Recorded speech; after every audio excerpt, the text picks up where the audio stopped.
This past weekend, a lot of water polo. The ODP Girls National Championships National League Week 2. It's all coming up next on The Counterattack.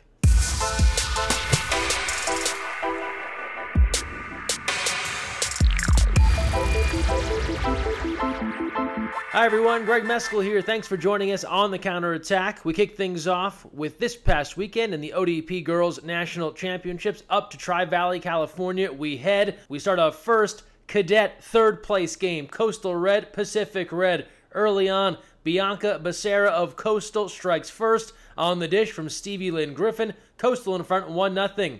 Coastal turns to Casey Barragon. She ties the score here at 2. A Pacific goal from Eleanor Facey is met with 2 Coastal goals, one from Anaya Leitner, another from Mia Solorzano to close the half. It's anyone's game. We're all even at 4. Griffin comes calling, this time adding a tally. Then teammate Behenna Brooklyn in the house follows suit. Coastal recovers the lead 6-5. Last chance here for Pacific. Facey draws the keeper out to get one back, but they'd get no closer. More from Becerra and Leitner to end this game. Coastal takes it cruising. They win the bronze. Afterwards, we caught up with the goalie Ava Dominic to talk about the emotions she had playing with this ODP squad. I really love this team. I really love everything we've done together, and it was just really cool. It was sad being our last game, but it meant a lot to play with them. I was just happy that I could play with them. Cadet first place, Sopak Red, Pacific Southwest. Isabel Zimmerman opens the scoring for Pacific Southwest on the dish from Sophia Sanders. It's a 1-0 lead. Sopak turns to Catherine Rodman, no relation to Dennis, but she worms her way in for the quick shot and the score. It's a 2-1 lead. Then Christina Mullane of Sopak closes the half with this 5-meter shot. That's all money. It's a 4-1 lead at the break. Third quarter now. Sopak back to Pearson, rising up from the center spot. She has another on the board. It's a 5-1 lead. We skip ahead now. Alexandra Bonagiti of Pacific Southwest delivering the last goal of the period. They trail 7-3. Back-to-back goals from Zimmerman here in the fourth would give Pacific Southwest one last chance against Sopak Red, but they'd get no closer. Sopak Red able to hang on for the 8-5 win. Post-game, Alexandra Higginson on her time at ODP. It feels pretty awesome. This team is so nice, and I learned so much this weekend, and I love the coaches. It's a great experience. Youth third place, Sopak Red taking on Pacific Blue Central Pace. We start things off with a jump ball. Pacific Blue recovers, but Sopak regains possession. Julia Jonoff quickly with the skip shot, 1-0. Sopak's Hani Vandaway O'Shea opens the period with a strong skip shot. It's a 3-1 lead. Sopak continues to run away with the score in the second. Another contribution from Vandaway O'Shea, 2 from Kennedy East, 1 from Savannah Burns. They are rolling to end the second ahead 7-1. Skip ahead now. Pace's Annabelle Facey goes long range for the second goal. Then Min Hee Chung follows suit to get her team a final goal. They trail 10-3, but Sopak would have the last word. Malia Allen hitting here. And that's the final. It's an 11-3 win for Sopak. They take the bronze. Youth first place, Coastal Red, Pacific Red. Lots of goals here. Hang on. Pacific's Jenna Flynn scores. Then Coastal's Fiona Quasis. Then Abby Hill. They respond. Finally, Pacific's Shay Salvino ties the game at 3. This is just the end of the first quarter. Second quarter now. The Flynn's are at it again. Jenna with the skip shot. Elena with the power shot. Pacific goes in front 5-3. Not long after, Abby Hill back at it again. Back-to-back goals. A hat trick for Hill. We're tied at 5. Whitney comes back to open the third with a buzzer beater just as the shot clock was winding down. It's an 8-7 lead for Coastal. Jewel Romer back at it with another goal here for Pacific, but they wouldn't get any closer. Now fourth quarter, Coastal's Cassidy Miller will put this one on ice. The clock would wind down from there. It's a gold medal for the Coastal squad. Post-game, Rain Lopez on what gave her team the edge. The win we had was great. It was, I think it was well-deserved. We worked really hard for this, and I think it just came down to who wanted it more, and we played with a lot of heart this weekend. No highlights here, but a big congrats to our Development Division medal winners. In the bronze medal match, it was Pacific Red edging Coastal Blue 5-4. And then for gold, Sopak Red over Central 9-5. Now we turn to the National League. Week 2 action this past weekend at the William Willett Aquatic Center in Irvine, California. We've got highlights of 2 of the key games. We head down to Irvine. New York Athletic Club taking on Alumni. This was a close one early on. First quarter action, under 4 to play. Matt Detrain hits here, a 2-1 lead for New York.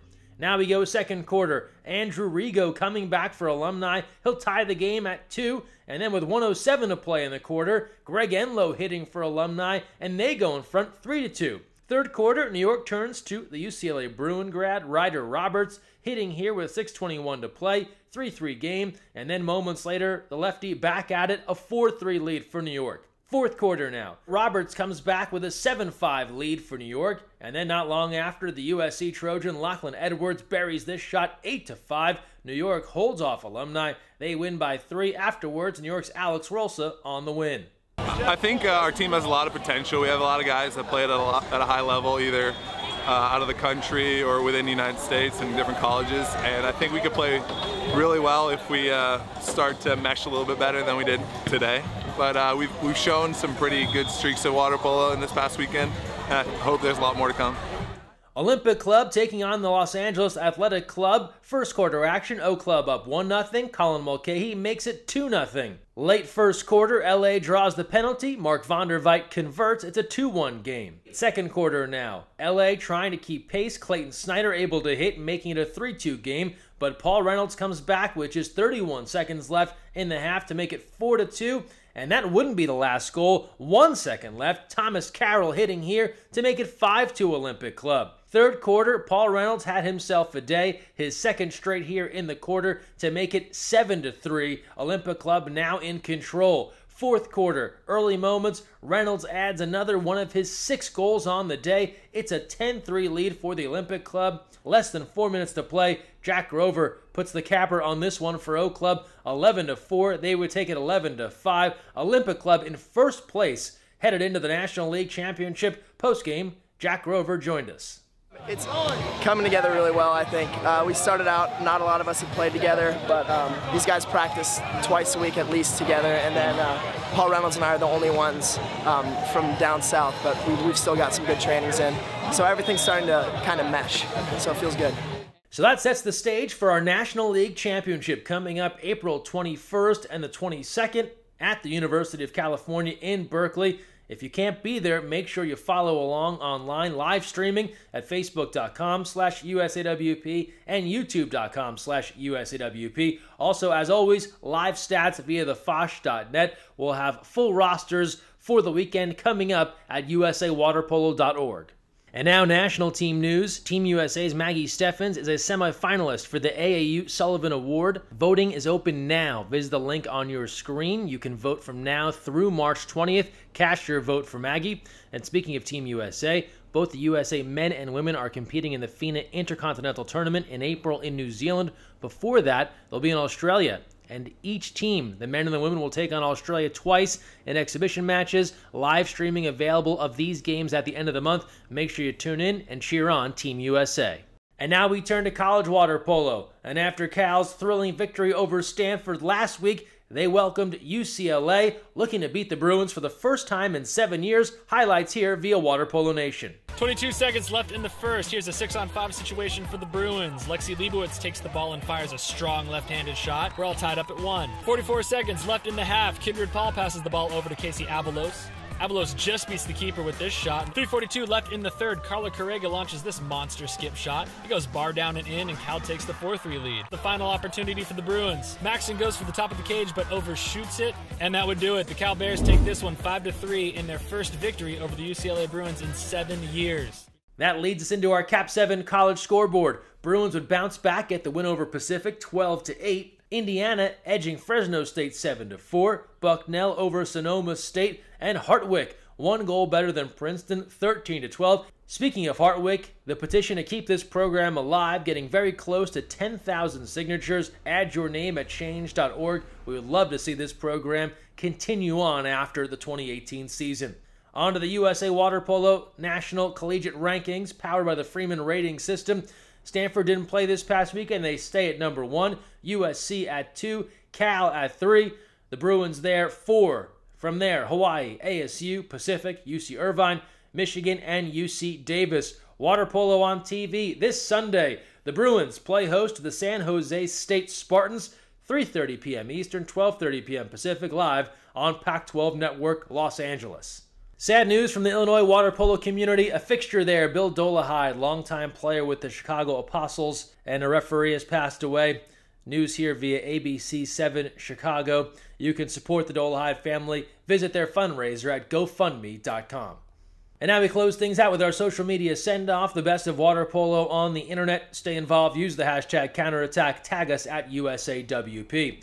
Women's senior national team head coach Adam Krikorian in the house at the ODP Championships. This via Jen Goodmanson's Twitter account. And our own CEO, Chris Ramsey, with some of the unsung heroes of an event like the ODP National Championships. Parents, attendees, volunteers, appreciate all of their support. National Cereal Day last week. CWPA had the right idea. Would love to see some water polo themed Wheaties. High school water polo getting underway in states around the country for the spring season, including in Illinois via Il Polo. And in Missouri, best of luck to all the athletes there. It was all smiles at the ODP National Championships this past weekend. Thanks to Catherine Hain for sending in this photo. And last but not least, check out this nasty lob from Jake Blinn on the Costa Mesa Aquatics Club 16U team. That's tough to stop. 3, 4, 2, 1, So there you have it, some of the best water polo on the internet this week. Again, we appreciate your submissions. Tag us at USAWP. That'll do it for this week's show. Thanks so much for watching, and don't forget, when you're on the counterattack, look weak side.